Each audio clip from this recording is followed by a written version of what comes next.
সকালে শাহবাগে জুলাই গণঅভ্যুত্থান, শোক ও বিজয়ের বর্ষপূর্তি উপলক্ষে যুবদলের গ্রাফিতি অঙ্কনের উদ্বোধনী অনুষ্ঠান।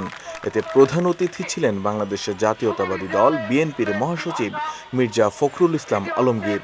মাথা নত করে নাই, কোনদিন আত্মসমর্পণ। প্রধান অতিথির বক্তব্যে মির্জা ফখরুল ইসলাম আলমগীর চাঁদাবাজির অভিযোগে বৈষম্য বিরোধী ছাত্র আন্দোলনের ৫ নেতার গ্রেফতার নিয়ে কথা বলেন। এক ঘটনায় তিনি বেদনাহত উল্লেখ করে এই বাংলাদেশ সবাই চেয়েছিলেন কিনা এমন প্রশ্ন রাখেন। দেখলাম ৫ জন সমন্বয়কারীকে গ্রেফতার করেছে পুলিশ। তারা জোর করে একটি বাড়ি থেকে, একজন সাবেক সংসদ সদস্যের বাড়ি থেকে ৫০ লক্ষ টাকা আদায় করছে। এই কি পরিণতি? এটাই কি আমরা চেয়েছিলাম? এই বাংলাদেশের মানুষকে কেউ এটা চেয়েছিল?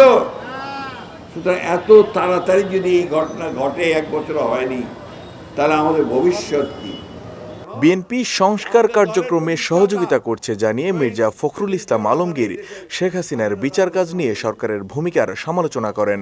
বলেন, ১ বছর হয়ে গেলেও শেখ হাসিনার বিচার কাজ পুরোদমে শুরু হয়নি। আমরা সারাক্ষণ তাদের এই সংস্কার কর্মসূচির সঙ্গে আমরা সহযোগিতা করছি।